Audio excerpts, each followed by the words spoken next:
Well, hello there, and this is Auntie, and I am here to do my rant of Married at First Sight, Season 15, Episode 12, Baby Steps. Are y'all ready to get into this? Okay. All right, then. Let's go. Everybody needs a sweet old auntie. Everybody needs with a whoop whoop and a boop boop auntie boop. that everybody needs. You can make this up. Now you know that these are some crazy motherfuckers. Everybody needs a sweet old auntie. So why even bother? Aunties and lives, sweet old auntie. Aunties and ways. Are you okay? Are you okay? Well, hello there, everybody, and welcome back. And this is Auntie. If this is your first time being here, please like, comment, and subscribe to my channel. And to all of my new subscribers, thank you all so much for hitting that subscribe button and joining this family. One of the best kept secrets on the YT. And to all of my nieces, nephews, and my members who have been here with me for the long haul. Thank you all so much for your continued support. If I had to rate this episode of Married at First Sight, Season 15, Episode 12, Baby Steps, I probably would rate this episode a C minus. Let me know down in the comments section what you all would rate this episode. I thought it was very interesting turn of events. This doctor that's on board, if Alexis didn't read her and put her straight up out there on the streets, honey, I don't know what Alexis did. Alexis said, honey, I'm sitting up in here and I am so tired.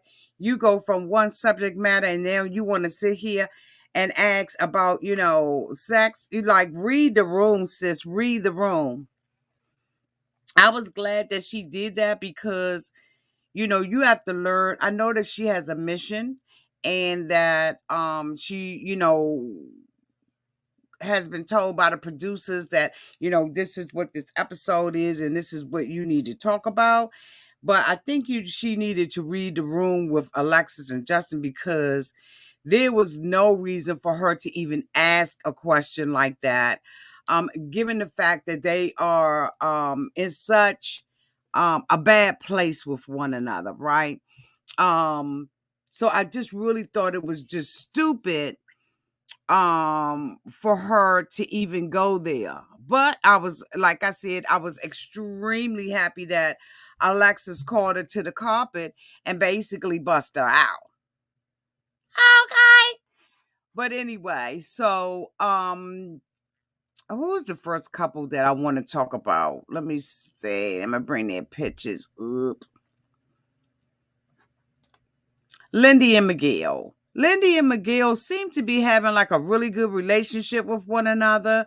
They this was the week where they were supposed to be doing things to up their intimacy. And in some ways I feel like they shouldn't do this, right? Because if you're going to be intimate or you choose not to be intimate, I think that has to be a decision made by the couples. And for them to come in with these little boxes and toys and all this kind of stuff, trying to force that down their throat, I think is just invasive, in my opinion. If I'm a do my do with him, I don't need you to bring me toys. I don't need you to bring me cards to read. I think that some of it tends to be, in my opinion, embarrassing, and it puts a lot of pressure on the couples, especially those who are really suffering with intimacy. But this particular couple, Miguel and Lindy, they gave them a baby. And so I guess they felt like, maybe they, are more advanced in their relationship with each other and between each other. So they wanted to take and escalate it to another level. And almost, in my opinion, to cause confusion or dissension in the household. Now, y'all may not agree with that, but this couple is not bringing them, at least for right now, the drama, in my opinion, that they really want to have between these couples. I really think that, of course, we all know that drama sells, but there are sometimes where we want a reprieve from the drama. And right now, they don't have too much drama going on. They're getting along with one another. The relationship seems to be, they seem to be happy in the relationship. Why is this shirt like this? Okay. They seem to be happy in their relationship. Not a whole lot of issues and drama and stuff like that going on. And I think, for the most part, that's what we. Okay, so let me say this. Let me put this disclaimer out there. That's right. Mary told me don't have my glasses on. We used to want to see couples make it. Somewhere along the line, like around season 5, it started being like a whole bunch of drama. And now here we are at season 15, and it's the same kind of drama that is drummed up between these couples. But anyway, they're not bringing any drama. They're doing fine, and I think this couple is going to make it to the end. The next couple that I want to talk about is Kristen and Mitch. Is this not a Mitch match, Patty Rack? Like, this couple, in my opinion, is very Mitch matched. And it's always something going on between the two of them off camera. I find it very strange that whatever happened between the two of them didn't make it to the screen, and that they were able to not talk about it. Because we open up this episode with Mitch calling one of his girlfriends about them being intimate with one another. He made a joke and everything, went out the window.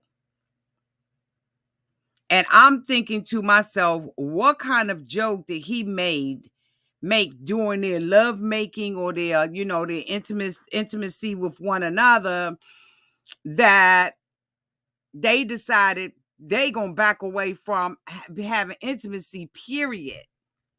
Did y'all notice that? Did y'all hear that? They're not doing it, period.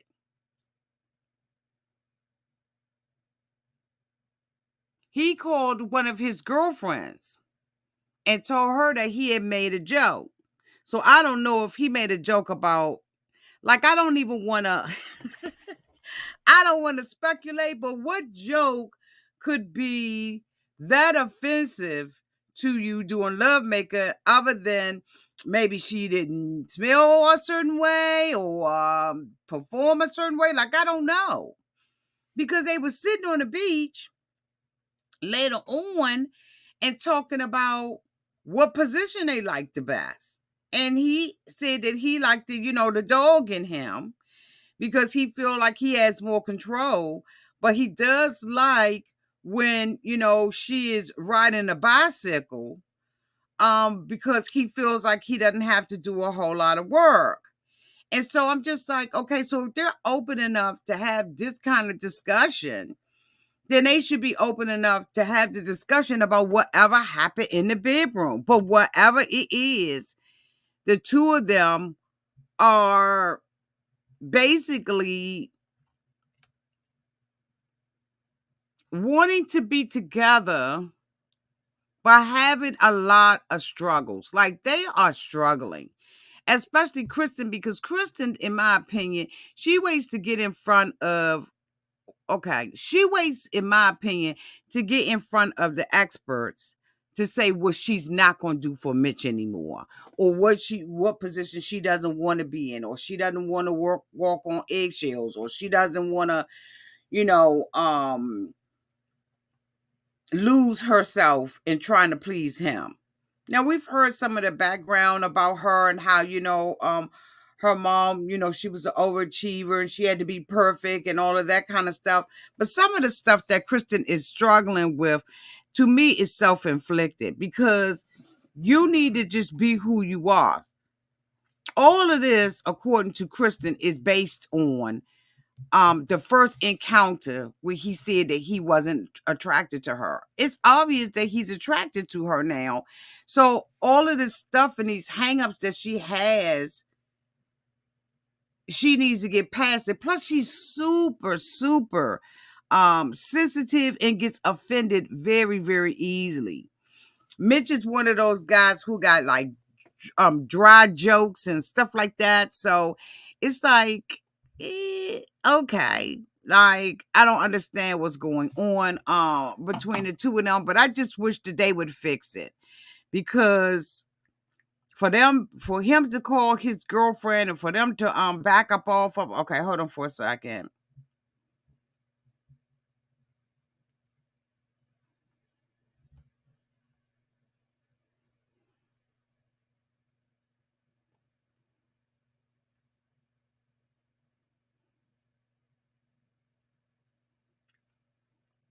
Okay, hold on, y'all. Hold on one second.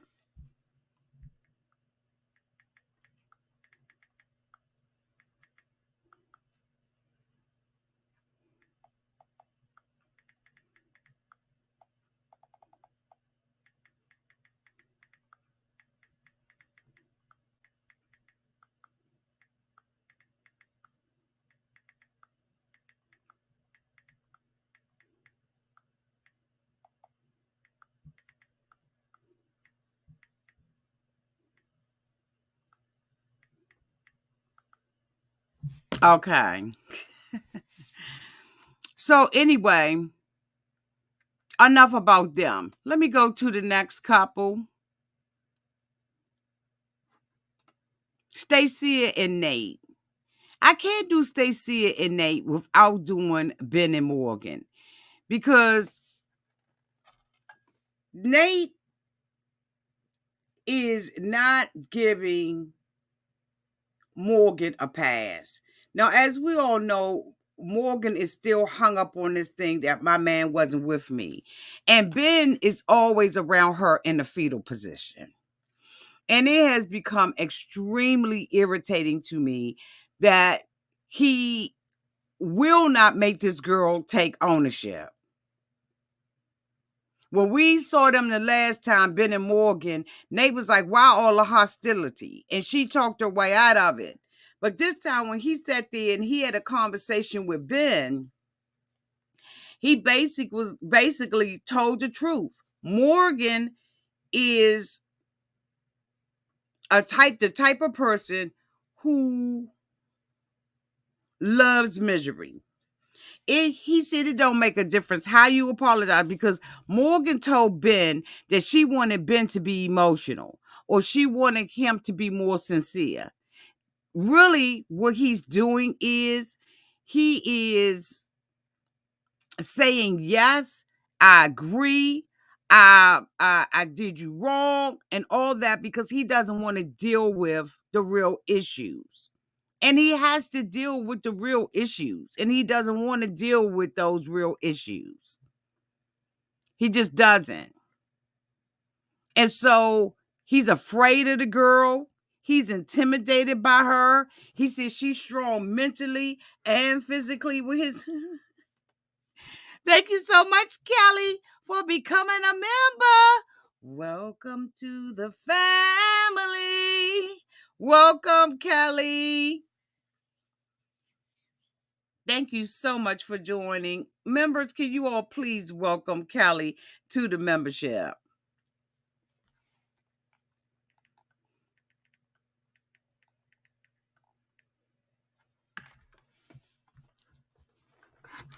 So, he's like, she's strong. I'm scared to say something. And it's obvious that he's fearful to say something, but it's disappointing because she's getting away with this. And then when, Dr. Pino or whatever, whoever she is, begin to say stuff to him, She was on her side. Nobody's making Morgan take responsibilities for Morgan's actions in this. The man got to come groveling and sliding on the floor like a snake on his belly in order for her to accept his apology. His apologies are empty. I will admit that his apologies are absolutely empty. But she has a responsibility in this too. The problem with her is she got embarrassed. She was embarrassed as hell about him saying she not a nurse. So every time we see her, she got on scrubs. Bitch, I can go down to the store, the uniform store, and buy me some scrubs my damn self. I can go and get scrubs. Having scrubs does not make one a nurse or LPN or whatever it is. She just flat out got embarrassed by it. And he's saying, when she talks to him, he is his father. I said, that's fucked up. That is fucked up. That, the yelling, the screaming, the harshness and all of that reminds him of being chastised by his father. Horrible. Horrible.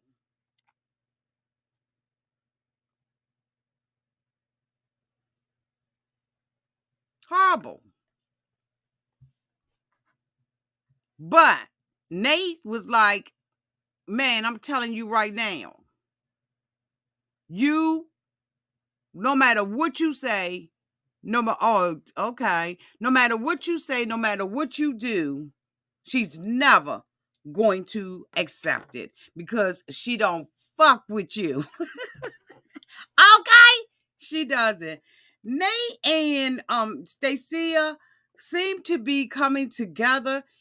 When a lady asks, okay, of course, this is intimacy week. And, Stacia has been talked to numerous times about, the control and wanting someone to be like her and all of that kind of stuff. And she asked her, is this all about control? So they had to do an exercise where she was totally out of control and he was in charge. And it was one of those swings that, you use on the back of a closet to do. And I was like, what the hell is this? What is this? This season is boring without Alexis and Justin. It's boring.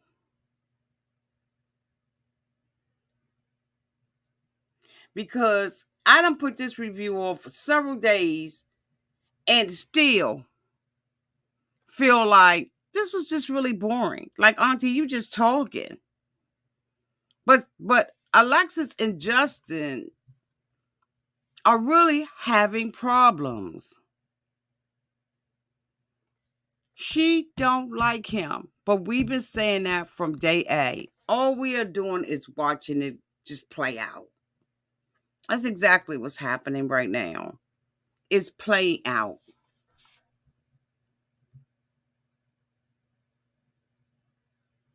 The two of them make you sad. If you really think about it, the two of them really make you sad.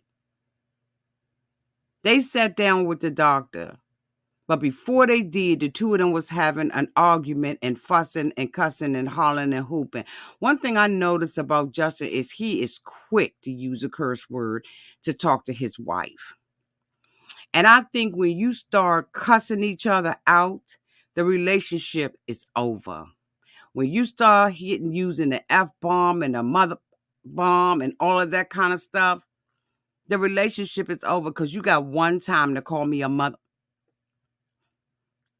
in my loving relationship. Bitch, you got one time. One time. He actually called her a mother.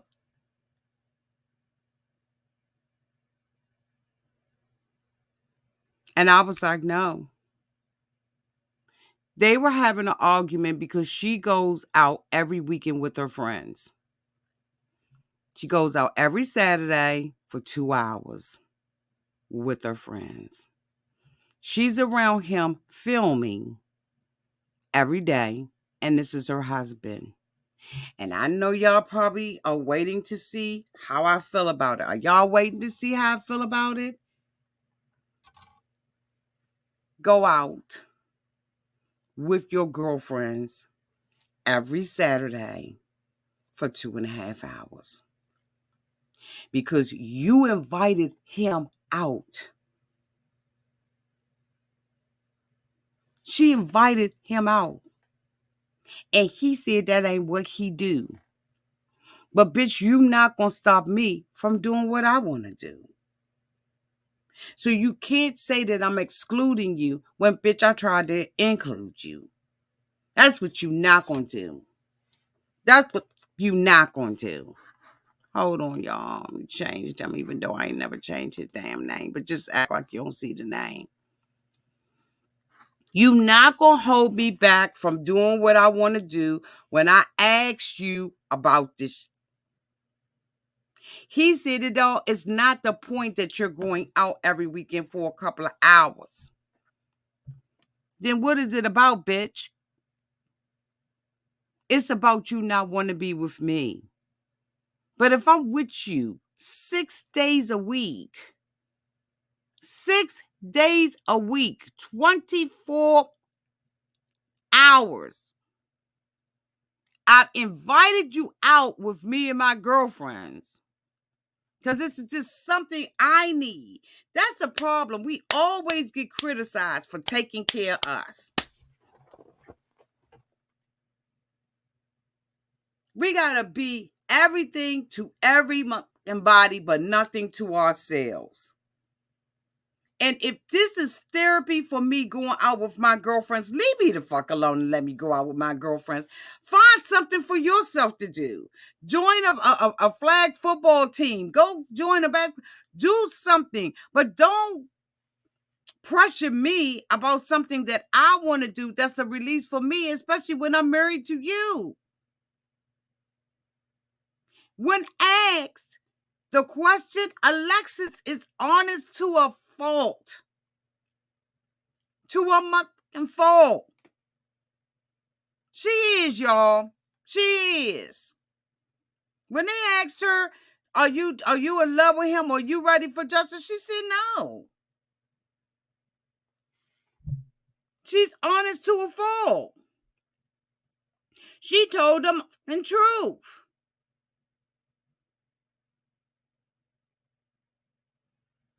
She told the truth. And then he gonna sit there and take off his ring in retaliation. So that means you a tit for tat. So that means if I do something, you gonna do something.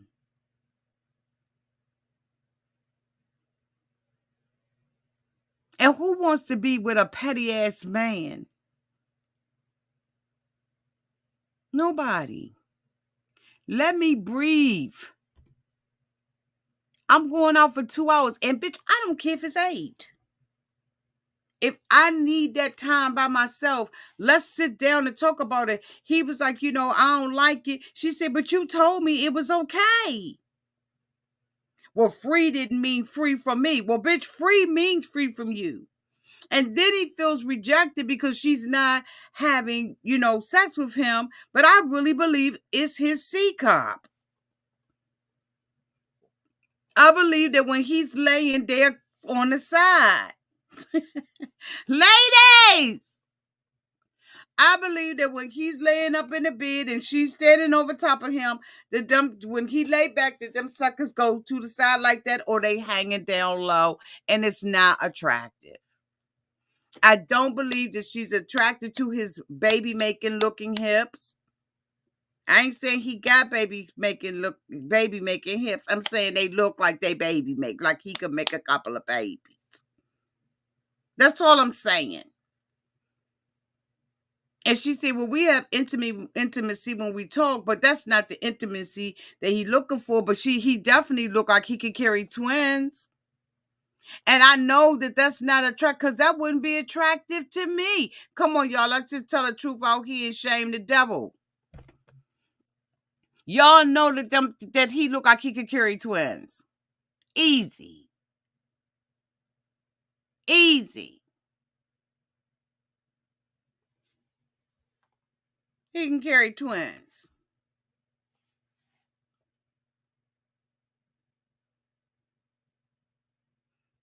She is not interested in him. And when she wanted to try to say, okay, let me let my guard down. Let me just come about myself and let me do what I need to do to satisfy him. She does a pole dancing. And after she pole dances, he want to blindfold her and talk. You don't even know how to read the motherfucking room. I done got up here and just about sprung my ankle. And you want to talk and tell me how you feel about me. That you feel like I'm selfish. That you feel like I don't like you. That you feel like I'm nasty. That you feel like this and you feel like that. When I am trying to create a place of intimacy, I'm out here trying to be sexy, and you want to fucking blindfold me and criticize me. And you wonder why you ain't getting no ass? I don't mean to be graphic, but you wondering why you're not getting any. Because you don't know how to seize the moment, and you don't know how to read the motherfucking room. You're just as stupid as you could be. And you wonder why you're not getting any.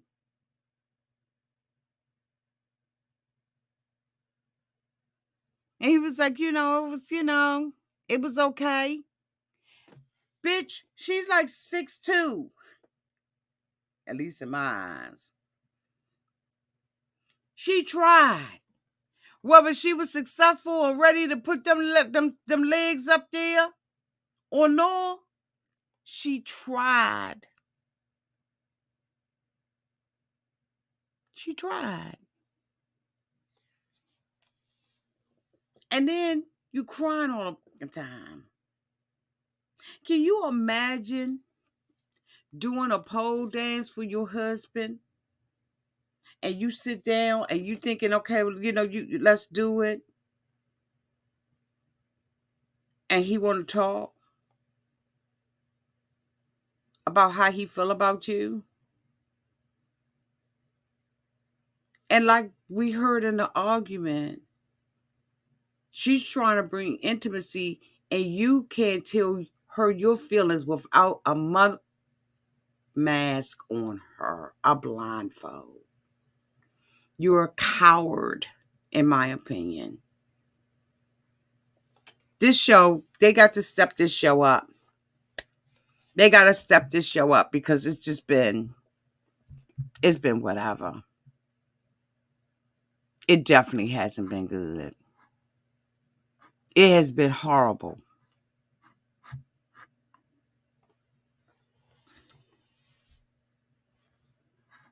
It has been horrible. But anyway, that's the end of my review, y'all. I'm sorry. When it don't give, I can't give what I can't give. So hopefully they'll step this show up because it's really getting boring. We almost at decision day. And I don't think any of us give a damn. I really don't. We don't give a damn. So anyway, I love you all to pieces. Thank you all so much for being so faithful to come back and look at it, y'all. It's just not giving what again. I love y'all to pieces. Thank you all so much for being here.